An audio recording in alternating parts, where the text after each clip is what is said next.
in there. Yeah. And then in Gindy Greenburg, I'm going to take Greenburg. I'm also going to take Greenburg. All right, so here we go. Welcome to the quarterfinals of the Star City Games Open Series here in Atlanta, Georgia. I'm Gavin Verhey. I'm joined here with Adrian Sullivan, and you see two players on the screen who know each other well, but are playing very different decks. On your right, Charles Gindy playing Esper Blade. It's very similar to the list that Jerry Thompson used to win, and just win last week and have total dominating success, or get second last week, and have total dominating success the past several weeks. He's been a great player playing it. We've seen him play it earlier today, and he knows what he's doing with the deck. On your left is a much different story. Harrison Greenburg, another Florida player. He's playing Jumanji, a deck which first appeared in Edison, New Jersey at the Open Series there. And unlike a lot of the other players which jumped off of it, he's just been playing it and refining it in every Open, going X2 and X3. And working hard, and he finally broke through to make top 8. Jumanji is this green-white deck that uses Little War Elves, Fauna Shamans, Vengevines, Birds of Paradise, all kinds of cool little accelerants, and then backs it up with Lead the Stampedes and card advantage engines. He believes this matchup is insane for him. When we talked to him earlier, he said he would like to play against Cawblade all day long. Did you say that he ran Gideon in his build? I know they had Gideon back in Edison. I don't think they have it now, but I didn't see his entire main deck. I can't be sure. In the background, you can see very briefly Megan Holland, the MTGMom.com fame. Edgar Flores also sitting there next to Charles Gindy. Colossal Sorry, Fuentes. Colossal Fuentes, my bad. Wow, that was I It's don't know cool. why I said that. It's cool. We all make mistakes. I was talking to Colosso Sometimes earlier, too, and I was like, hey, Colosso, and now I'm just like, durr. It's okay. Edgar is in top 8 of this event. Yes. So he's got matches to win.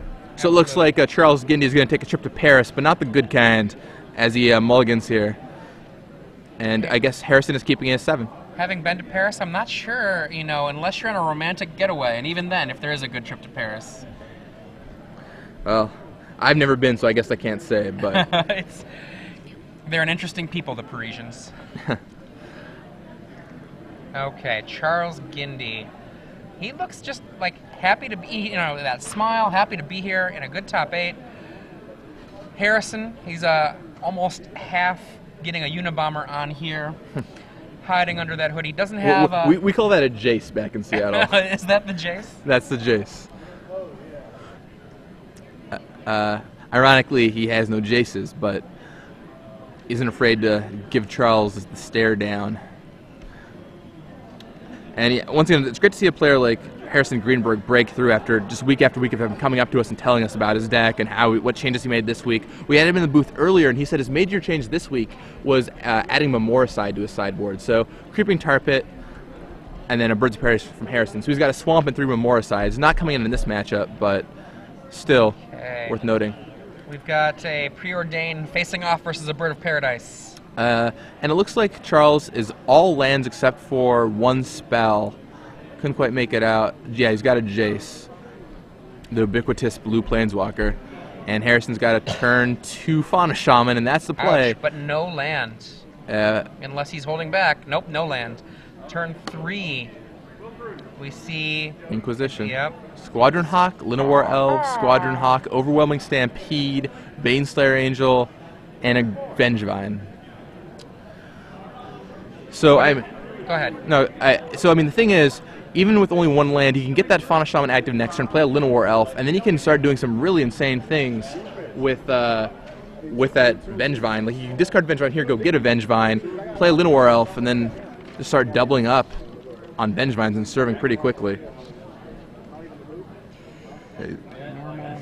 These are the wrong deck lists. We were handed deck lists, but we're not the correct ones. So we're going to have to hand these back.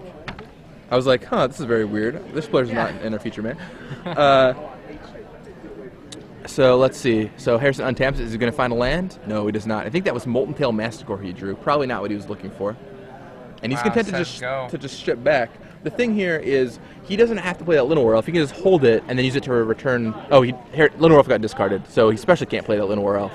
But he could Fauna Shaman 4/1, but he's perfectly content just waiting and getting a Vengevine, discarding that Vengevine, and then starting to go off with the Fauna Shaman. Okay. Jace. All right, well, Jace for the brainstorm. I see a Gideon in there, which is a rough one. I'm almost surprised that Charles didn't go -1 bounce Fauna Shaman there and just shut it off. Well, one of the things that might be of concern, right, is if there is a Vengevine, what might happen is a Vengevine would go to the yard, and then the Vengevine could come back by, like, mana creature. Sure. But I mean, Charles knows Harrison's hand thanks to that Inquisition, so I think he knows Harrison would have had to have gone runner, and chose to not cast. He only needs one runner. He only needs to have drawn a 1-drop. Why? Because then he searches for another 1-drop, and then it goes 1-drop, 1-drop. Sure. Well, no, not if the Fauna Shaman is bounced. I guess he doesn't get another. He doesn't. He would have to bank on drawing a 1-drop. I think you'd probably get bench in that I'm just situation. saying it's not runner. But yeah, it is possible. Yeah. So he did draw a land here finally. So now he goes Verdant Catacombs, and I think we're likely to see Squadron Hawk here, followed by passing with Fauna Shaman. I would say probably likely to see Squadron Hawk and a 1-mana card, right? What did he search for? He searched for Vengevine. Okay. Or did he get Birds of Paradise? I think he might have gotten a bird. Yeah, I think he got birds. Squadron. So there's Squadron Hawk, but I don't know if he's ready to pull the trigger yet. He might just, because that's only one Vengevine coming back, which granted will kill the Jace. I would be happy to kill the Jace and hit him for 2. I mean, he's still got enough creatures in his hand that he can bring back the Vengevine afterwards just fine. Right. That's totally fair. So he Squadron Hawks up some stuff, and now we're gonna see, is he gonna pass or is he gonna throw down that birds? Looks like, yep, birds is coming out. And Zing. Vengevine serving at that Jace. Gindy's gonna take 2 and Jace is gonna die. Gindy set up his draws, but now there is a Gideon in his hand. okay, and there's the Day of Judgment. Zing. Yep, and that's I'm sure what Harrison was worried about. No white sources? Is that forest? That is forest for Harrison Greenburg. There's nothing he could do. And go, and then an Inquisition comes back on the other side with Hawk, and then things he can't get. It looks like the rest of his hand is Vengevine, Overwhelming Stampede, Baneslayer Angel, and Moltail Masticore. Yeah. Let's see. Things look rough for Harrison now. Oh, there's a white source, I think. Is that Stirring Wildwood? Yeah, Stirring Wildwood. Oh my. And there's a Go for the Throat drawn for Gindy. It's going to be excellent for him. Mana Leak, Go for the Throat. No 5th land yet, it looks like. Yeah, so Charles also bottlenecked on mana. But if Harrison has a lot of cards he can draw to bring back that Vengevine, start doing some damage. Granted, Go for the Throat will send it right back to the bin, but that still forces Gindy to use his Go for the Throat. All right, so Sunpetal Grove, and there's a Vengevine. A great way to start off this thread. Even if it gets mana leaked, he can just follow it up the next turn and bring back 2 Vengevines. Yeah. So even though Harrison took a beating there with that Day of Judgment, he's still very much in this game.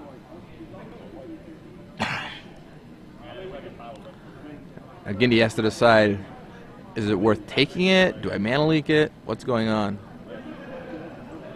And Gindy's deep in the tank. All right.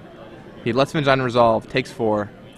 He figures if I'm spend a card on it now, it's just going to come back next turn, and he's going to bring it back anyway. I'd rather just go for the throat when it attacks next turn after he brings it back. Squadron Hawk setting up the army of chumps to hold off the Vengevine for when a Gideon might come down soon enough. Yeah, chain of blockers for Charles Gindy.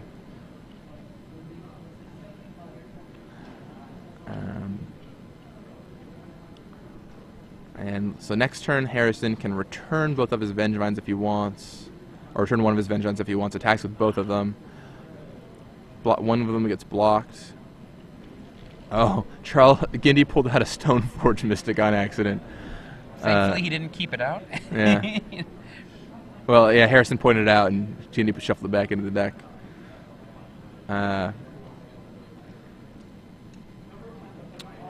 Good catch by Harrison Greenburg. Let's see. So it looks like he's going to keep up Mana Leak / Go for the Throat, or play out another Squadron Hawk to block with. Yep, he just keeps keeps it up, and passes. Harrison. Oh no! No casting nothing. He's like... Here comes a go for the throat for that land, though, I'm sure. Yep, land goes down. And he's going to block that thing with Hawk. And now that go for the throat on the land is actually brutal because now Harrison can't go double Hawk. Granted, he drew birds this turn, so he can still return Vengevine. Okay, Gindy has a preordain.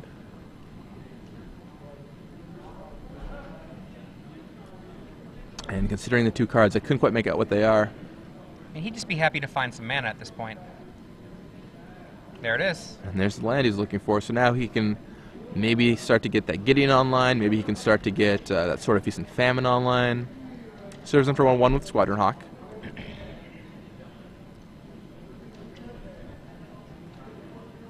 And Gindy's sitting at 10 life, but I think he's in an okay position. All right. Goes in with all the caws. Caw, caw, caw. Does not look like land to me the way he drew that. It is a land. Oh, it is. It's a Stirring Wild. But It does not look like an untapped land might be. Yep. So he plays but he's got and just his plays own out Hawk. plays But out he's got a bird back so that he can double cast if he wants to with the birds and Squadron Hawk. He's going to see if Gindy gets greedy here with those Squadron Hawks to potentially serve with that Vengevine out of the graveyard next turn. But he also has Stirring Wildwood, which can serve in 2. Based on his previous play with the Stirring Wildwood, I'm a little surprised he didn't play out the birds also, but... Sword eats a bird. Tapped out. 6 life. That is not much. Not much at all. Let's see. It looks like Harrison drew a Llanowar Elf. And he's going to play an Elf. And now he's going to play a Squadron Hawk, bring back that Vengevine. And so now there are 2 Vengevines coming into the red zone for Harrison Greenburg. Now recall, Charles Gindy playing the 3-color version. It's very possible he only has that one Day of Judgment main. Yeah, I'm sure that's probably why Harrison went for it, because they got to see each other's deck list, and he was like, well, if he has the one day, he has the one day, and he had it. Okay, so Charles Gindy drops to 2 life, but Gideon Jura... Plus Mana Leak backup? Is that what I'm going to see? Gideon Jura... Oh, comes into play tapped. Okay, so he can't have the Mana Leak backup. Right. But there's nothing wrong with just dropping a Gideon. At 2 life, I'm okay with that against a deck that can't burn my face. Right. And if they've seen deck lists, then I don't think Harrison has any Gideons in his deck, so Charles should know that and not have to worry about it. And that Squadron Hawk can block one of those 2 Vengevines. Oh, wow. Okay, so yeah, he ships... Coming in for the unblockable, and then that gets him to untap everything. So that's basically now he can have Gideon plus Mana Leak. Or Gideon plus re-equip to Squadron Hawk if he wants. It's basically just a free 5 points of damage, so yeah, why not take it? The only cost is that you lose the sword off your bird, which doesn't really matter that much. So he plays Gideon. Yep. You're going to go +2. Attack him, please. And let's see. Question, does the re-equip happen? Yeah. It looks like he wants the pro-green. Yeah, I think that's important. He's going to want to block one of those 2 Vengevines.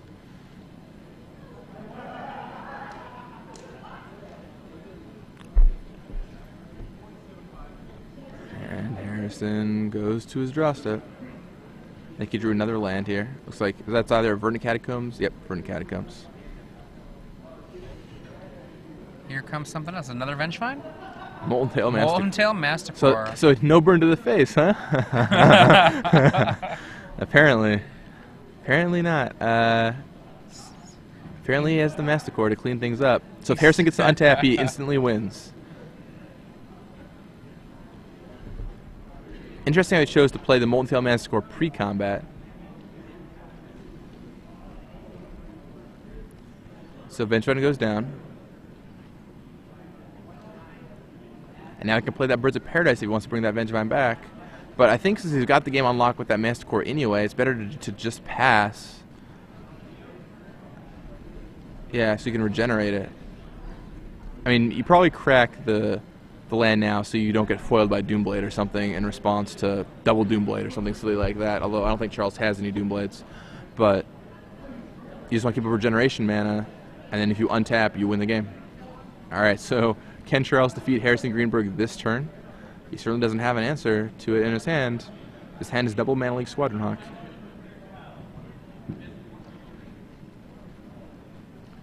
Now remember, this game, Harrison Greenburg stumbled on mana. He had only 1 land to Charles Gindy's 3, and he still came back, even after Day of Judgment, and wiped out everything, leaving him with just a single land in play. Or a second land in play. Yeah, just 2 lands, and both of them were forests. And I mean, Harrison said this matchup was a matchup he wanted to play all day, and I can see why. Look at his smile. This is a pretty bad draw for Harrison, a pretty weak draw for Harrison at least, and he's still about to win the game. Even without that Master Core, Gindy was still in a pretty poor position. I mean, he certainly could have come back from it, but it certainly wasn't where he wanted to be either.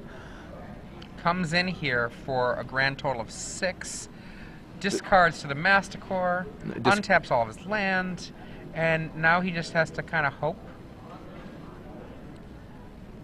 that that Harrison Greenburg doesn't know what his cards do. Well, Which I don't think Harrison Greenburg is going to make that mistake. Discards to the Master Core. He knows what part of the card does. He did not race through his draw step. Deal 4 to you, and Charles Gindy backs him in. Harrison Greenburg up a game. Yeah. After stumbling early on. That's really impressive. Wow. Very cool. That was actually he handily took out that deck. His draw did not seem great. It didn't even seem good. He did nothing for like 3 turns after he got Day of Judgment, you know? And he still climbed right back in the game. Granted, Gindy stumbled on mana a little bit. So, you know, like he couldn't cast Gideon on turn 5, but, you know, considering Harrison's situation, I don't think that's much you can complain about. Gindy mulligan to 6. Gindy mulligan to 5? Okay, so Gindy mulligan to 5, which certainly was rough for him too, but... I mean, he had his hand full of cards very much through that, like, I think Squadron Hawk hit on turn 4? No, turn 5. Turn 5? Wow. Okay, so for those of you who have been watching all day, then you've been knowing that we've had a Star City Games Premium giveaway. 3 months of free Star City Games Premium if you can answer a trivia question. And remember to put your response to pound SCG Premium. Yeah, the important thing is don't tweet it at us. I mean, you can if you want. You can go tweeting at SCG Live, but the hashtag is the most important thing. Make sure to have # SCG Premium in your tweet somewhere. Could be anywhere. Could be in between like 2 A's, like bookends. It doesn't matter. Right. Put it in there somewhere. And the trivia question for this quarterfinal is going to be, there are numerous blue-white based decks in the top 8. David Scharfman is playing a blue-white based deck. It is not Cawblade. Name the, I'm going to say 2 artifacts. Sorry, let's just make it 1 artifact. Name the proliferate artifact that he has that other people are not playing when it comes to this matchup, or this type of color combination. Blue-white Cawblade is what other people are running. He is not blue-white Cawblade. I think it's Throne of Geth, right? Could be Throne of Geth. Could be Throne of Geth. Pretty sure it's Throne of Geth. So, we'll, yeah, so tweet at us on SCG Live, and tweet at us at SCG Live, put it in your hashtag SCG Premium, and you could have the opportunity, if you answer this question correct, to win 3 months of free premium. Once again, the question is, what proliferating artifact does David Scharfman have in his deck that really separates his deck from a lot of other blue-white decks out there? So let us know, tweet at us, and you could win 3 months of premium, where you're going to be able to read tournament reports from Jerry Thompson, Brian Kibler, Patrick Chapin, Mike Flores, all kinds of great players. So definitely check it out. My friend Candace says that it's not Inferno Titan. It is not Inferno Titan? Yeah. She doesn't play. Well, she's correct. It is not Inferno Titan. I'll give you guys that much of a hint. But I wouldn't be surprised. If they give Inferno Titan Proliferate, if it was whenever it attacked Proliferate, that card would be pretty awesome.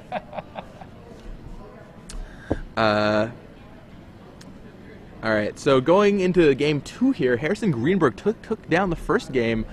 Granted, Gindy mulligan down. He's got stuck on 4 lands, but Harrison, you know, got his entire board Day of Judgment away. he only had 2 lands in play, neither of which could cast any spells, but he came back pretty handily.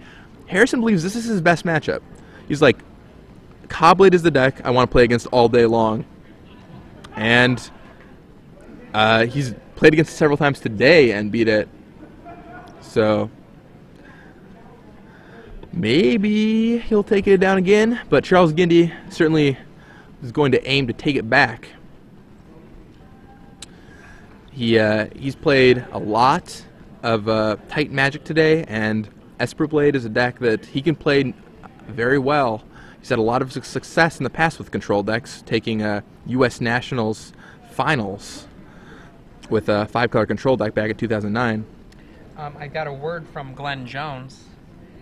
Our intrepid reporter says that John Winters with Rugg versus David Scharfman. Rugg wins game 1. All right, so Rugg won the first game against David Scharfman's deck. We've loved Scharfman's deck, and we know this is a close matchup. We know Lotus Cobra is a pivotal card, so we'll see what happens. Meanwhile, back to the game at hand, Harrison Greenburg starts with Leyline of Sanctity in play, and that is a card that you might not board in against this deck most of the time. You're like, why would I board in these Leylines? But Harrison was talking to us, and he's like, this card is awesome against Esper Blade. It stops all their Inquisitions. Right. It stops their Gideon Jura +2 ability.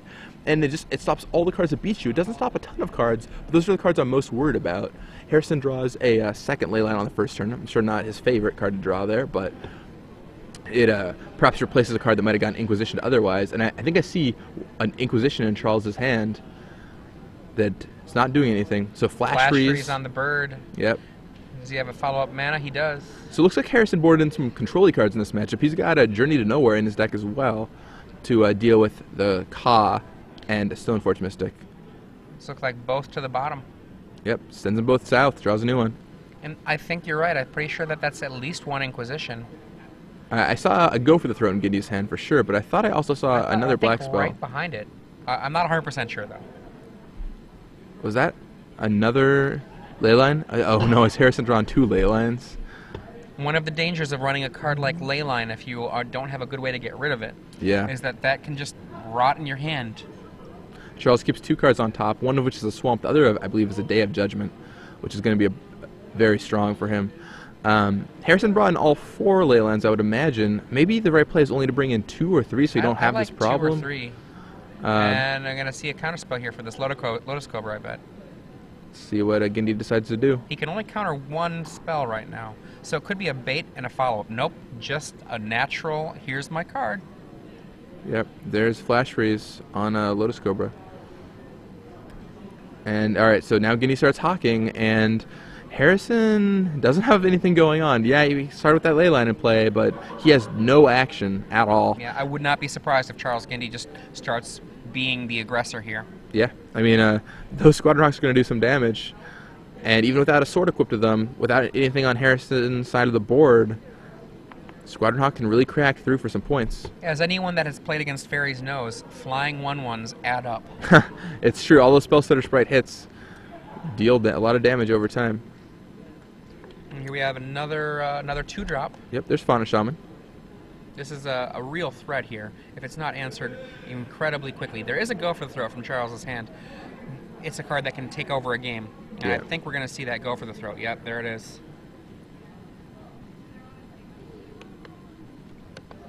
And yep, so Go for the Throat on that Fauna Shaman takes care of that problem. Yeah, Fauna Shaman just starts getting Vengevines and makes it really rough for Gindy. But I mean, I talked in my article this week. It goes up on Monday about how if you untap with Lotus Cobra or Vengevine, you almost always win. It feels like, and you just have to kill those cards right away. And no exception here, as Charles immediately points Go for the Throat at Fauna Shaman. Doesn't even think twice. And so, yeah, Charles definitely has 1 Inquisition in his hand. So the Leyland's shutting off Inquisition, but I don't know how much it matters.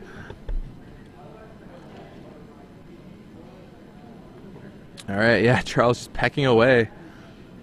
The birds are here. Pecking away. Nicely said, yeah, nicely said. He's doing it Hitchcock style. Gideon, maybe? 1, 2, 3, 4. That's Jace? no. Just here they come. That is Squadron Clock mana.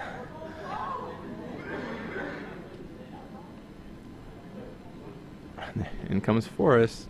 Wait, you can't marsh flats for a forest. Silly Greenburg. All right, so he gets a swamp instead. And so he boarded in the swamp. I wonder if he boarded in Memoricide too. I feel like maybe he's boarded into if you have another land, but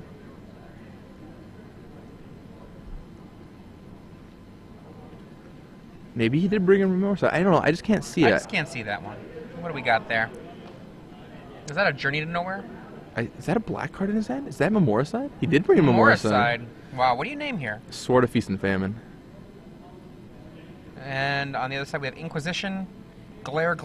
Day of Judgment and Condemn. Okay, thank you. Yeah. I mean, the day was already in his hand, and yeah, the Condemn, I could see it. So I don't think you have to name the sword here. That's the card that's probably going to provide the biggest clock. Or maybe he named Gideon. Gideon. Okay. Yep, Gideon. Those are interesting. So he still named Gideon even though he has his ley line in play. I don't know. I feel like even without the swords,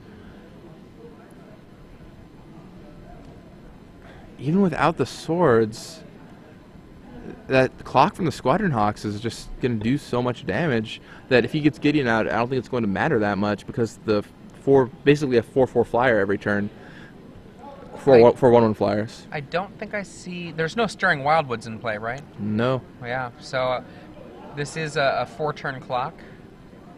Yeah, it seems like Harrison muddled his deck in his sideboarding. He brought in Journey to Nowheres, he brought in Memoricides, he brought in Ley Line of Sanctity, and I think if you just stay aggressive, you can really keep an edge here. But by boarding all these reactive cards, it clogged his hand up, and he just hasn't been able to do anything at all this game. Yeah, I mean, Ley Line of Sanctity in this matchup is not the same thing as Ley Line of the Void against Dredge.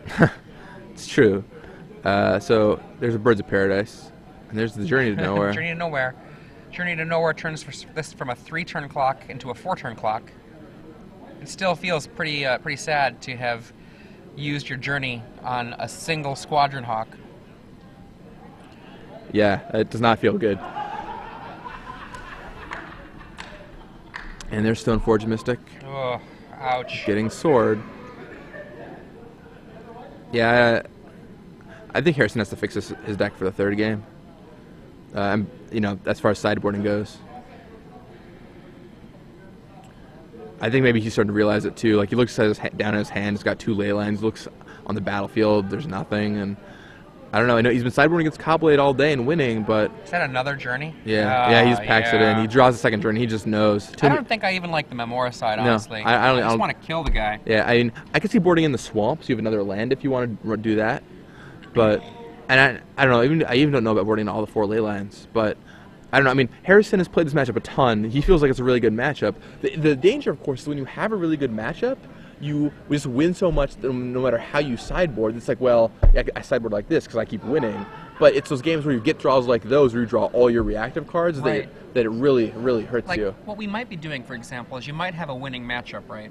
And then you have a 75%, for the sake of argument, a 75% matchup.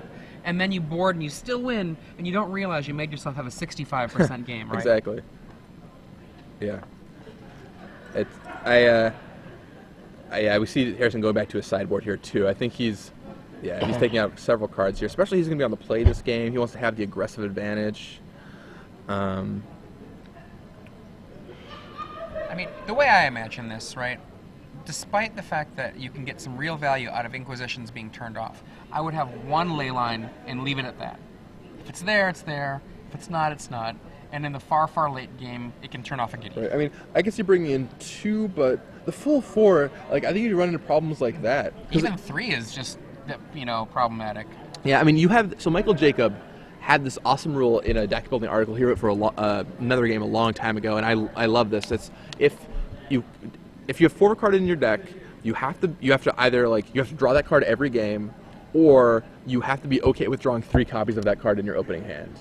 And if you board in all 4 ley lands and you open with 2, it's like you mulligan to 5 basically. Even if you start with 1 in play, it's already like you mulligan to 6. And the ley line only gives you some amount of value in the first place. It only stops 7 cards in Gindy's deck tops. So while good, I don't know that I would want the full boat. I think you just want to keep your deck as robust against the control decks as possible. But we'll see what Greenburg does. He's obviously switching it up. I think he figured out his folly and he'll be changing around his plan for the third game. Gindy, on the other hand, still shuffling, seems mostly content with what he's doing. He's not taking nearly as long to sideboard as Greenburg is.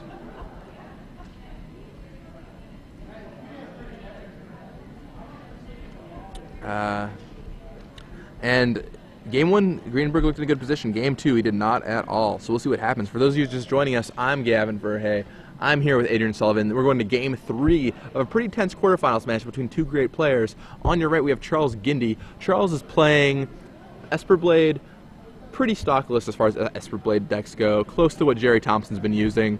Just a great player piloting it. You play the deck well, you do good with it. On the other hand, Harrison Greenburg, a player who's been grinding out these tournaments, playing the same deck for the past month and a half. He's played picked up the Jumanji deck in Edison, and has just been playing it every week since then, slowly making changes to his deck. And now he's found himself here, finally in the finals after a bunch of X2 finishes. So we'll see if he finally breaks through past the quarterfinals. Granted, he hasn't made top 8 yet. Opens with a Stirring Wildwood. Yep, and versus Inquisition of Kozilek. And there's the Inquisition. Looks like his hand is Moltail Masticore, Journey to Nowhere, Lotus Cobra. So he did leave the Journeys in. Oh, goodbye to the Cobra, and that is a slow hand. Yeah, now Harrison just has nothing going on. I mean, he has Stirring Wildwood, I guess, but Harrison has to draw some action here. It's going to be a big problem. I expect, unless Gindy's hand is not good, or Harrison rips, I think Gindy's going to take this one. I think Gindy definitely has the advantage. Let's see. Oh, another Journey. Once again, all those reactive cards. What does he want to be journeying here? I don't know. Like, you can theoretically journey a Stoneforge Mystic on turn 2, which is okay, but I think you just want to be as proactive as possible. I don't know. I'd be curious to talk to Harrison. It's funny, we've had him in the booth a couple times, and he tells us how good this matchup is, but we've never asked him how he sideboards. And I think it'd be cool if we could ask him potentially. I don't know if maybe right after the match is the best time to catch him, but I am curious why he sideboarded this way and how it's been working for him in other matchups. So it looks like he drew Birds of Paradise there. Down comes a birdie. That leaves him with a lot of Journeys. Yeah, still 2 Journeys. I mean, it's got more Journey than Karaoke Bar at midnight. Wow. Zing. There's Seachrome Coast. I see a Condemn there in Charles' hand. And, I mean, that Moltail Masticore might be okay, but...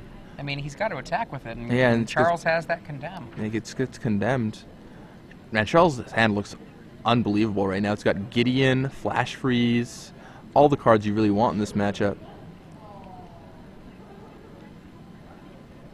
And he tutors up another Squadron Hawk, starting the perpetual chain of Hawks.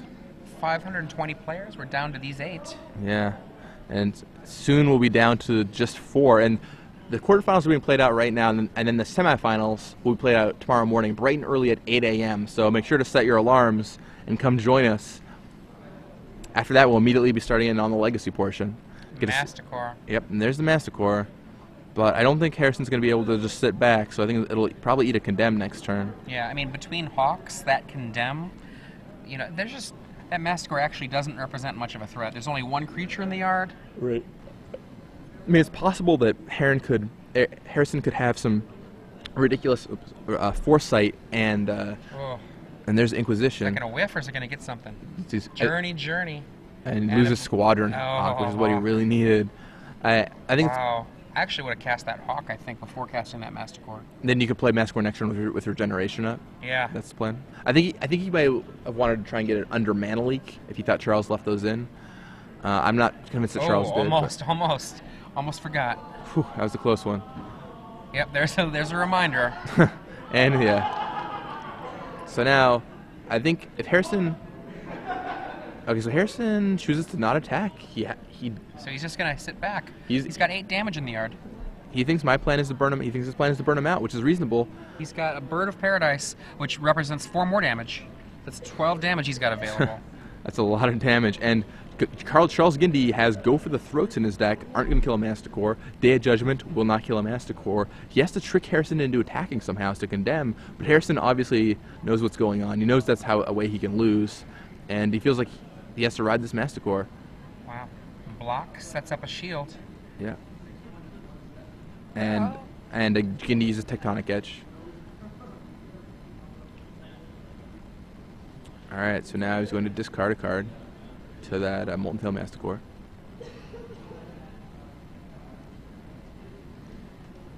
DG Mom back there, Megan Holland. Discards Vengevine. And now it's the play. Just pass and burn him out. Now the Go for the Throat on that Bird of Paradise actually is really potentially significant. Yeah, losing that Stirring Wildwood could be huge. Let's see. Stoneforge Mystic. Man, Gindy's hand is still pretty stacked. Stoneforge Mystic sitting there. And he still has Gideon, too. Plus Flash Freeze. Alright, yep. Mystic. There's a Mystic grabbing Feast and Famine. Yep. And so, I think you just gotta shoot him. Did you just go for it? Yep, shoot you, he says. Drops Charles Gindy down to 16. Alright, 4 more activations. So if Harrison draws enough creatures to discard that Masticore, that's a 4-turn clock. Now remember that Sword of Feast and Famine can actually make the Masticore die. Right, because he'll be forced to discard cards. Harrison really needs a Squadron Hawk. Losing it to that Inquisition was really rough for him. Okay, Harrison passes back. Yeah, it's true. The sword is a pretty good answer. Granted, like Harrison could choose to shoot the sworded creature instead, but that still forces him to spend all of his mana just killing one creature every turn, which I'm sure Charles Gindy is probably fine with. Now Gindy is sitting on a Gideon, so he can make that Masticore attack eventually. And condemn that Masticore right out. In for 2. Right. Another Hawk. There's a Hawk, Go he just ahead. passes. Take 4. Alright, pitches Lotus Cobra to exiles Lotus Cobra rather, to the Masticore. Oh, wow, no. Kills a Hawk. Kills a Hawk. Does this mean he's going to start attacking? Oof. That discards Lenore Elf. I mean, maybe he thinks he has to attack now, but if he does that, Wow, that's Stirring Wildwood. If he had that Stirring Wildwood in play, I'd feel much more comfortable about his position. Yeah, losing that Wildwood is rough. So he ships over the sword. And now Gindy's going to attack. Does Harrison shoot the... Yep. Shoots that. Now he's just so in on his Masticore. Let's see, so he's got a Lotus Cobra and a Vengevine and a Squadron Hawk as creatures in his graveyard? Or is that a Journey? I think it's a Squadron Hawk. So yeah, I think he... Look, it's too much text to be anything else. There's so a land. Yep, so he's got 3 things he can exile, but he really doesn't want to get rid of that Vengevine. Passes back. No, I think that might be a Journey, actually. So, yeah, he might only have 1 thing he really wants to exile in his graveyard. Keeping Gindy's creatures under control is surprisingly effective.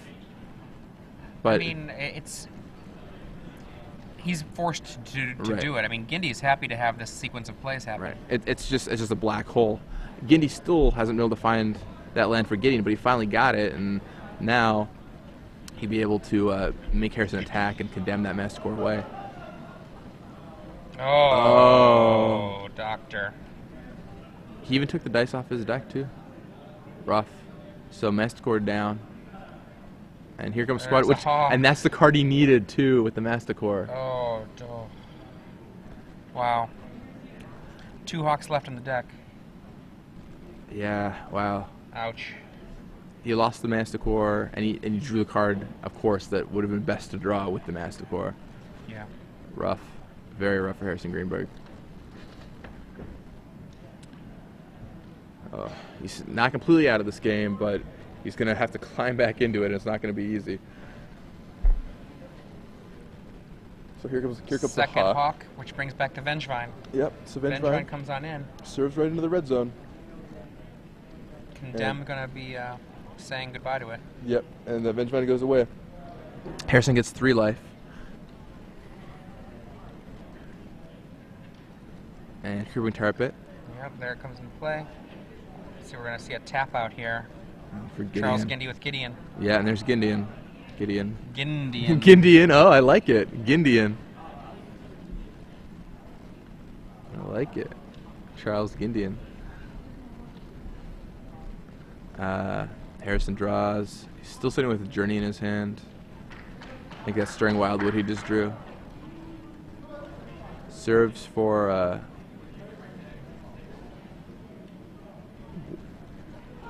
what happened to the Birds of... What, did he attack with that Birds of Paradise? What just went on? Oh yeah, I do with this Gideon, that's right. It's off screen right now. We're going to get it pushed back on screen.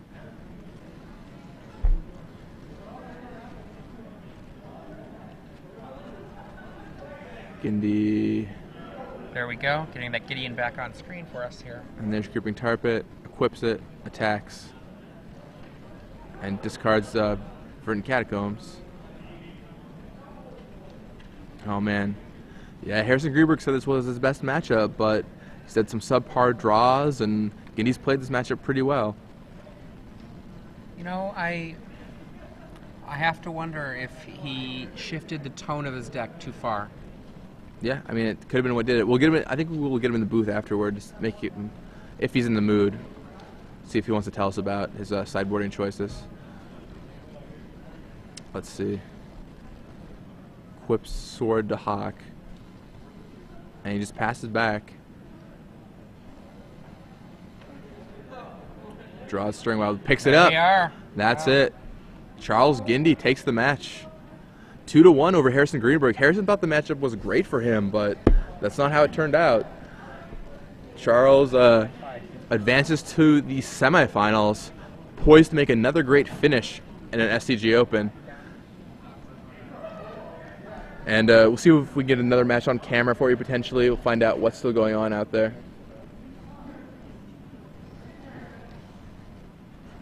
Let's see.